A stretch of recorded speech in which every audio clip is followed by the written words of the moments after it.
কথাতেই আছে আনন্দের মুহূর্ত, ভালো মুহূর্ত কিন্তু বেশিক্ষণ স্থায়ী হয় না, খুব তাড়াতাড়ি সময়গুলো চলে যায়। তো বন্ধুরা, আমারও কিন্তু তাই। একটু শরীর খারাপ হয়েছিল, তার চাইতেও বেশি কিন্তু আনন্দ বা সুখের মুহূর্তগুলোই ছিল। সেই সুখের মুহূর্তগুলো কিন্তু আজকের মতন সমাপ্তি হতে চলেছে। তো পুরো রুমের সমস্ত জিনিসপত্র কিন্তু একদম গুছিয়ে নিয়ে আমরা প্রত্যেকেই কিন্তু তৈরি হচ্ছি। গুড মর্নিং ফ্রেন্ডস, কেমন আছো তোমরা? আশা করছি তোমরা সবাই খুব ভালো আছো, আর আমিও বেশ ভালোই আছি। দেখো, একদম স্নান টান করে রেডি হয়ে গেছে কিন্তু আমরা তিনজনাই। এখন ঘড়ির কাঁটাতে বাজে সকাল 8টা, 8:30টার মধ্যে আমরা নিচে যাব, গিয়ে তারপরে ব্রেকফাস্ট করে তারপরে বেরোচ্ছি। আর আজকে হচ্ছে চলে যাওয়ার দিন। তো কিভাবে যাচ্ছি বন্ধুরা, সমস্ত প্ল্যান কিন্তু চেঞ্জ করে, যেভাবে এসেছিলাম সেভাবে যাচ্ছি না। আর কিভাবে যাচ্ছি সেটা তোমাদের সাথে তো অবশ্যই শেয়ার করব, তোমরা আমার সাথেই থাকো। তো সকাল 8টা থেকেই আমি শুরু করলাম আজকের আমার আরেকটি নতুন ব্লগ। যে কুর্তিটা পরে এসেছিলাম সেই কুর্তিটাই কিন্তু আমি পরে যাচ্ছি। আমি যে কটা কুর্তি এনেছি না বন্ধুরা, তার মধ্যে এটাই কিন্তু বেশি কমফোর্টেবল, মানে এর যে কোয়ালিটিটা খুব ভালো, তো সেই কারণে কিন্তু সেটাই আমি পরে নিয়েছি। আর দেখো, আমার হাজব্যান্ড পুরো কিন্তু একদম আমরা রেডি যাকে বলে। আর এই যে বন্ধুরা টুপিটা দেখতে পাচ্ছ না, এই টুপিগুলো কিন্তু এখানে এসে আমরা কিনে নিই। আমরা আগের বছর এপ্রিল মাসের দিকে কিন্তু গিয়েছিলাম আন্দামান, তখন ওখানে কিনেছিলাম। আর জিনিস যত্ন করে রাখলে দেখো একদম কিন্তু ভালো আছে। তো মনে করে কিন্তু নিয়ে এসেছি। এই প্রথমবার কোনো একটা জিনিস দুবার ব্যবহার করছি, মানে ভালো লাগলো যে অনেক বেশি দাম না হোক, কম দামি জিনিসকেও কিন্তু যত্ন করে রাখা হয়েছিল বলে সেই জিনিসটা কিন্তু আবার রিপিট করা গেল। তো হাতে দেখতে পাচ্ছ মেয়ের জলের বোতলে কাল রাতে নেওয়া হয়েছিল 5 লিটারের, শেষ হয়নি, তো নিয়ে যাচ্ছি। কারণ আমাদের যে ভাবে যাব, মানে রাস্তাতে আমাদের কিন্তু জল কিনে খেতেই হবে, সে কারণে এটাকে আবার সাথে নিয়ে নিচ্ছি। আর আগের দিন রাতেবেলায় সমস্ত চেক আউটের নিয়ম, যে প্রসেস, একদম সমস্ত পেমেন্ট কিন্তু আমরা কমপ্লিট করেছিলাম, কারণ সকালবেলা হুটো পাটাতে কিন্তু হবে না। আর এখানে যে অফিস কাউন্টার, মানে দেখতে পাচ্ছ রিসেপশন, এখানে কিন্তু কেউ নেই, মানে এই যে যারা রয়েছে সব হচ্ছে কেয়ারটেকার। তো সে কারণে সমস্ত প্রসিডিউর শেষ করলাম, আর ভাবলাম যে এখানে আমরা ব্রেকফাস্ট করে বেরোবো, কিন্তু ব্রেকফাস্ট এখানে করা যাচ্ছে না। এই সকাল 8টার সময় এদের যে কুক, তারা কেউই নাকি আসেনি। তো সেই কারণে কিন্তু মানে ব্রেকফাস্ট করতে পারলাম। ভেবেছিলাম যে এখানকার যে পুরি সবজি আছে না, সেটা খাবো। আর তারপর দেখো তারই কাছে একদমই সেখানে একটা রেস্টুরেন্ট পেলাম, এখানে কিন্তু জাস্ট খাওয়া দাওয়া রেস্টুরেন্টের মতন। তো সেখানেই আমরা তিনজনা কিন্তু ঢুকে যাচ্ছি, কারণ এখন যদি সকালবেলা কিছু না খেয়ে যাই তাহলে কিন্তু মানে পরে খিদে পেয়ে যাবে, রাস্তাঘাটে কোথায় খাবার পাবো কি না পাবো, সেই কারণে আমরা ব্রেকফাস্টটা এখানেই কমপ্লিট করতে চাইলাম। তবে এখানে কিন্তু গরম গরম পুরি ভাজছিল, সবাই কিন্তু পুরি খাচ্ছিল, কিন্তু মেয়ের পছন্দ হচ্ছে এখানে পনির পরোটা। আমরা যে হোটেলে ছিলাম সেই হোটেলের পনির পরোটা ভীষণ টেস্টি, আর দেখতে দেখো ভীষণ কিন্তু সুন্দর এখানকার পনির পরোটা। তবে বন্ধুরা, আমি যখন মুখে দিলাম না একটুখানি ছিঁড়ে, খেতে কিন্তু খুব একটা বেশি আমার ভালো লাগলো না। তারপর আমার শরীরটা খারাপ, আমি ওই 1 থেকে 2 বাইটই খেয়েছি, আর বাদ বাকিটা কিন্তু আমি নিয়ে নিয়েছি প্যাক করে, যদি খাই রাস্তায়, সেই কারণে। আর এখানে দেখো একটুখানি দই নিয়েছে, তো আমি জাস্ট এই 2 চামচই দই কিন্তু খেলাম, মেয়ে খেলো না, ওর বাবাই খেলো বাদ বাকি দইটুকু। তারপর আমরা কিন্তু বেরিয়ে যাচ্ছি। আর বন্ধুরা, তোমাদেরকে জানাই, আমরা কিন্তু এখন আর ট্রেনে করে ফিরছি না, আমাদের ট্রেনের যে টিকিট সেটা আমরা ক্যান্সেল করেছি, বলছি তোমাদের ডিটেলসে।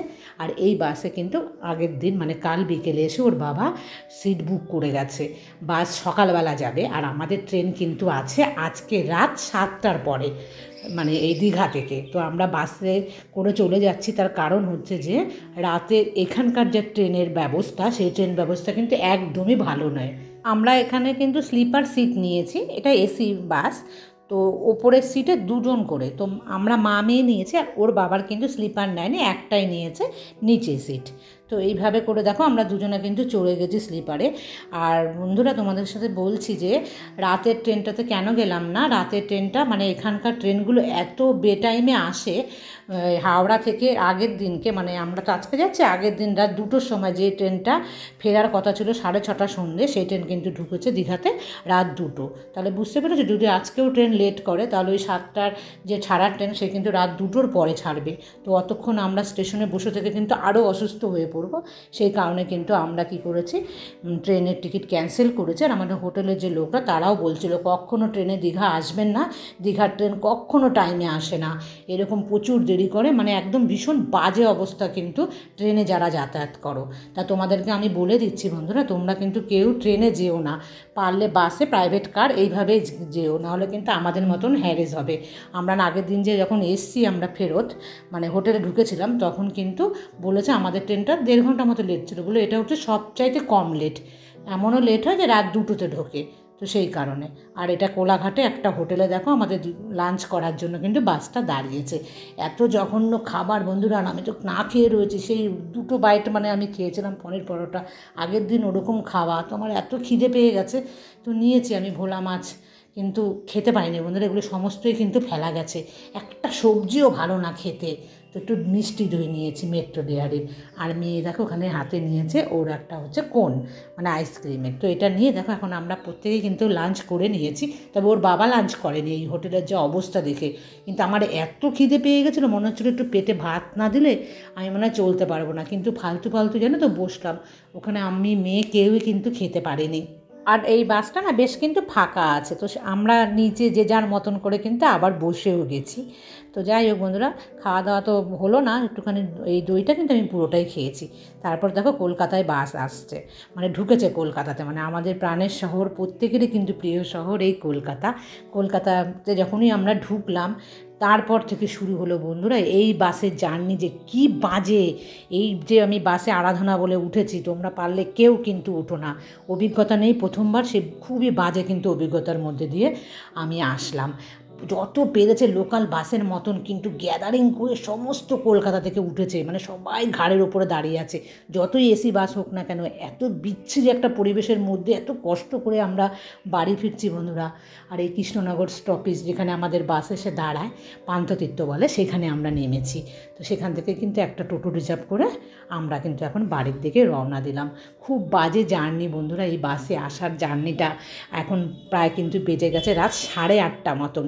যে বাসটা মানে বিকেল 5টার মধ্যে আমরা ঘরে ঢুকে যাওয়ার কথা, সেই বাস কিন্তু এত লেটে আমাদের পৌঁছালো কৃষ্ণনগর।